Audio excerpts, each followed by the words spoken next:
Also, comic books are sort of naturally cinematic. It's a story of pictures that are in a sequence. It's sort of like a storyboarded film.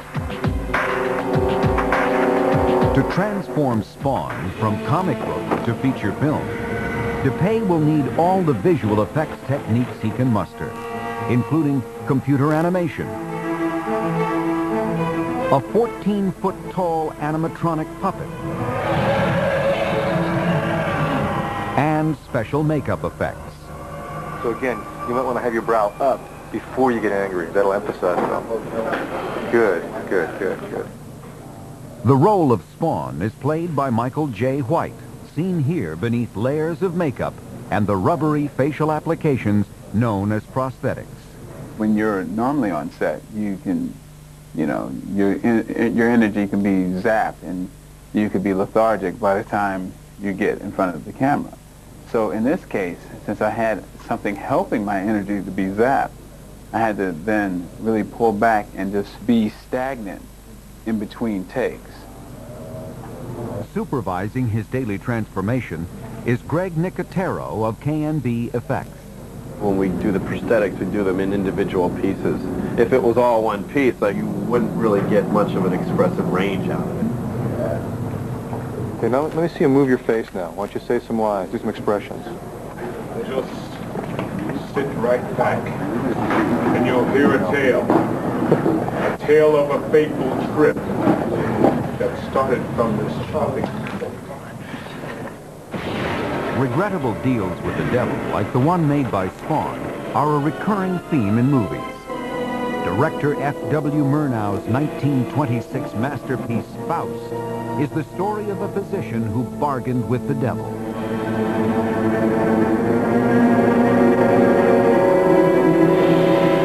An early use of miniatures allowed for this haunting image of the devil cloaking a village under his massive cape.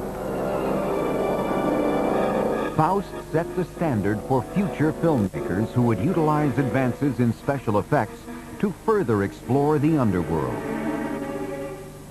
In the 1992 horror film Highway to Hell, Satan and his devilish cohorts graphically came to life through shocking makeup effects. I am the Prince of Princes. I once basked in the light of God's love. Makeup artist Steve Johnson, whose credits include Ghostbusters and Species, used prosthetics to turn an actor into the Prince of Darkness, and a full-body foam latex suit to create the Devil's Bride from Hell.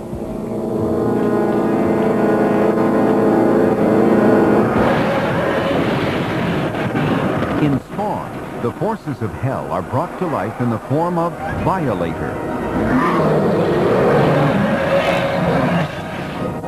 The terrifying creature appears on screen through both computer graphics and a 14-foot-tall on-set puppet built by Nicotero's team at KNB Effects. One of the trickiest things about Violator, of course, was, okay, how are we going to get him on the stage? Because there was like a 7-foot hallway clearance around the set. So we literally had to very delicately maneuver the Violator down this skinny hallway and around to the back of the set and bring him in. Hey, I'll push. All right, now go. Pull him a little more. I don't want to bang him. Ready? Wait. There we go. People were amazed by it. Just anything that size is always impressive. You walk into a set and you see this big monster and you're like, wow, that's really neat. Cool, I want one of those. A team of puppeteers operate the Violator through a variety of specially designed radio control devices.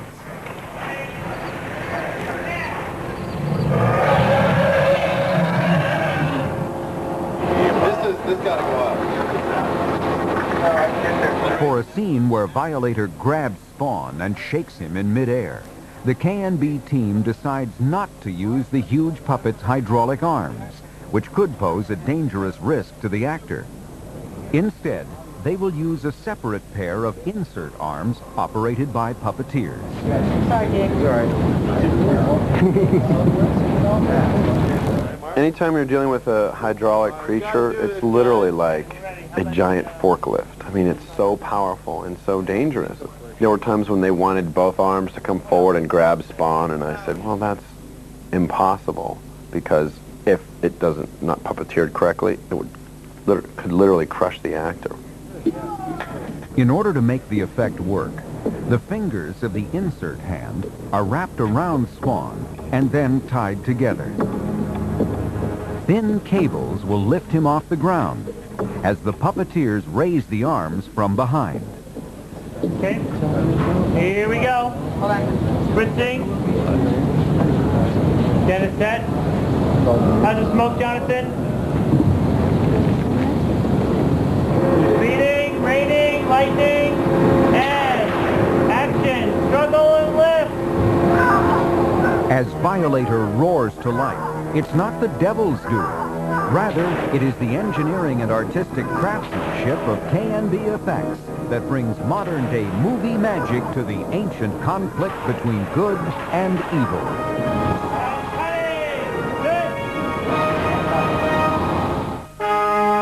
Coming up, creating a clown from hell and the evil centaur from Mortal Kombat Annihilation.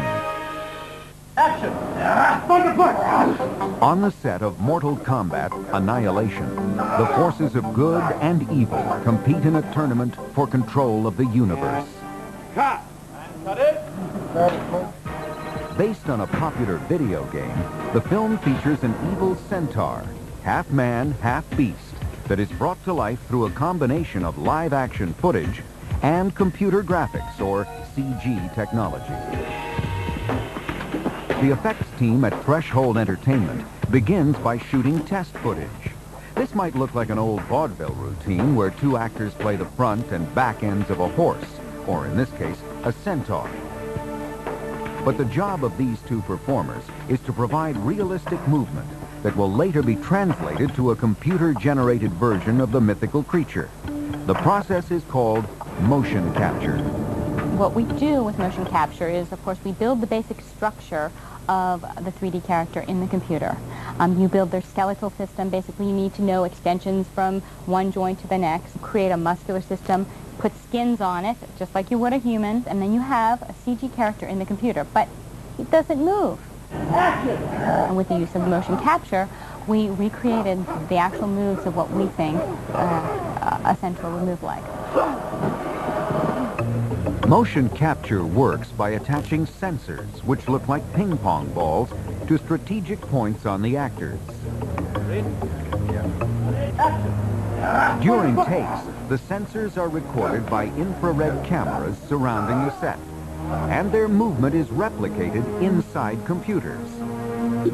Animators at Threshold are able to apply the motion to digital characters that will later appear on screen and be intercut with close-ups of the costume performers on set.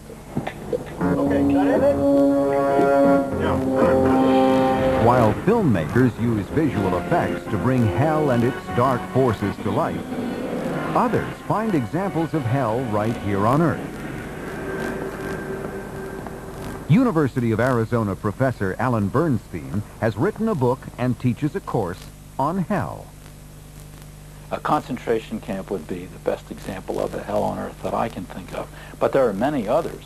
People caught in a forest fire, people suddenly confronted with a terrible emergency that they're not trained to deal with, where they sense their lives and their children and their property and people dear to them are suddenly at risk.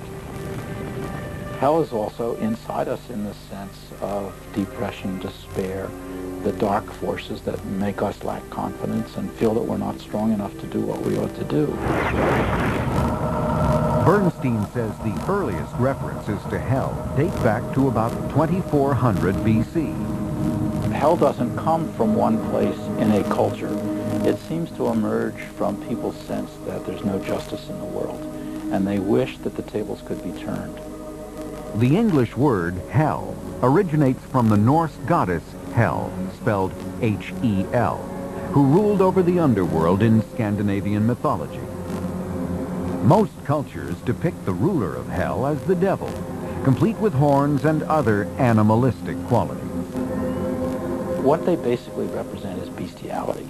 It's an old theme in at least Western religions that humans were created between the animals and the angels.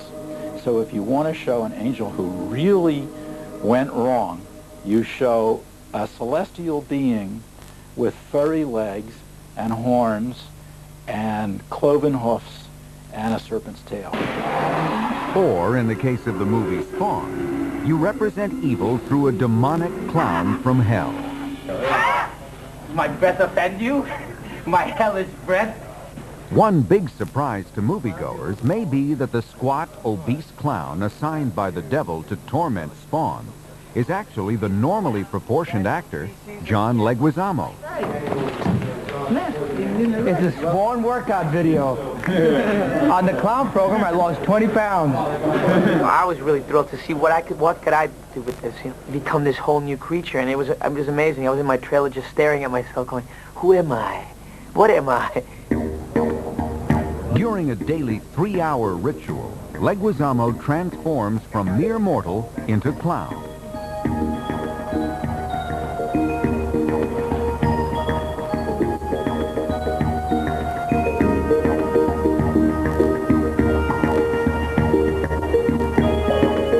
While the makeup and prosthetics create a bizarre-looking demon, it is up to Leguizamo to make Clown's obnoxious character come alive.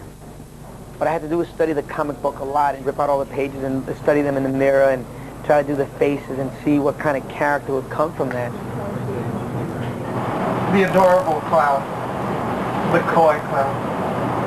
Clown is curly. Wait, no.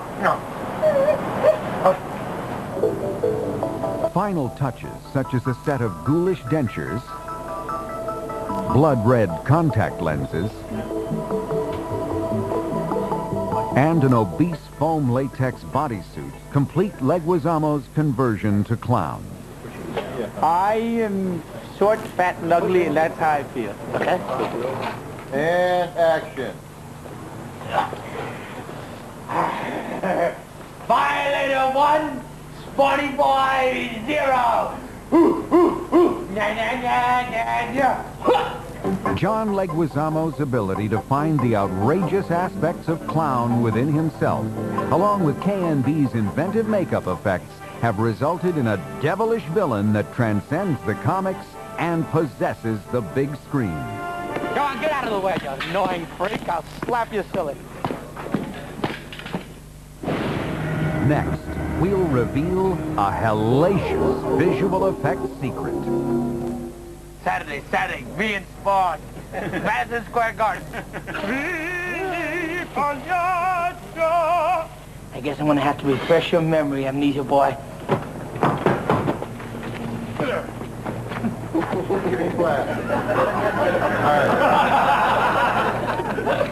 John Leguizamo's high-energy performance as clown and the enormous Violator puppet make for the two faces of an unforgettably evil character in Spawn.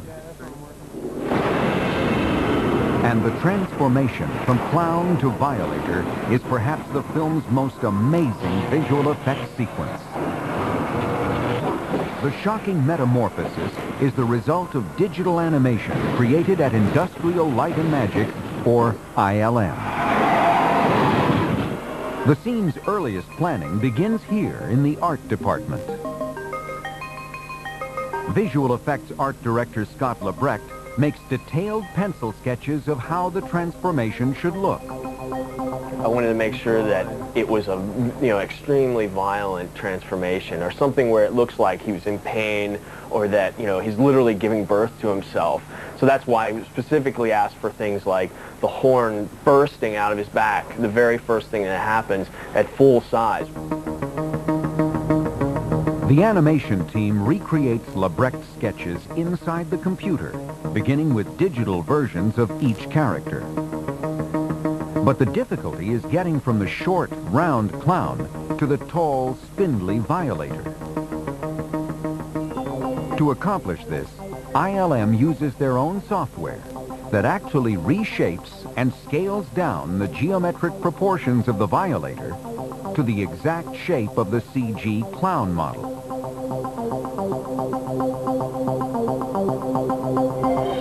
During the transformation, the Violator is programmed to reshape itself back to full size.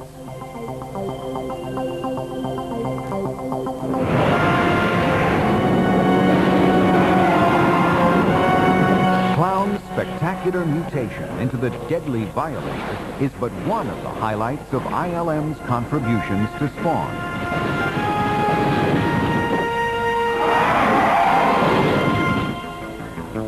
Co-visual effects supervisor Habib Zargapur oversees the creation of a digital Spawn character as well.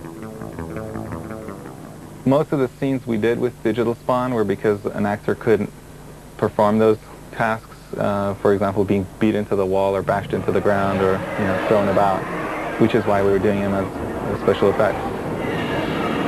ILM was also responsible for creating Spawn's ghostly, long-flowing cape.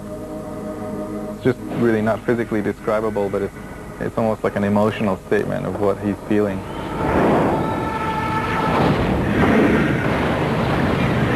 The cape is designed from 6 wedge-like shapes.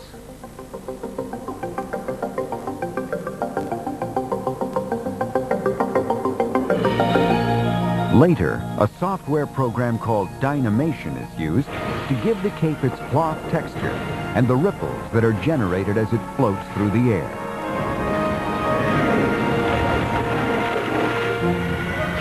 For a scene where Spawn is walking away from a huge fire, Zargapur's team animates the cape according to the laws of physics. It would actually be pushed up by the fire, so that give it the impression that it's dancing over the flames. And you can see that effect on the bottom.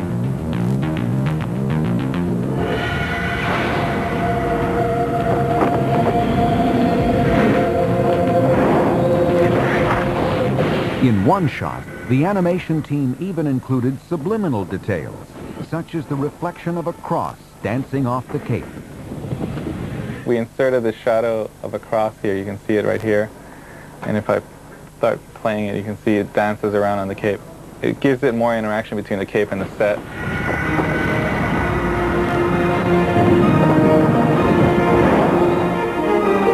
ILM's attention to detail results in never-before-seen artistic images of the immortal conflict between good and evil. Throughout history, humanity has been fascinated by hell and its many mysteries. And during their history, the movies have reflected that fascination.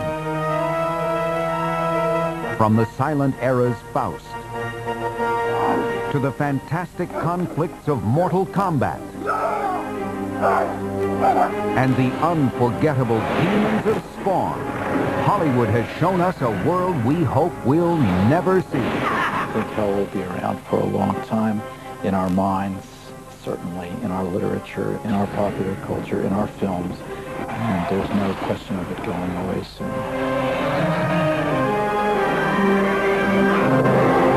And as long as that fascination with the underworld exists, Hollywood's visual effects demons will conjure up all the movie magic in their power as they send us straight to hell.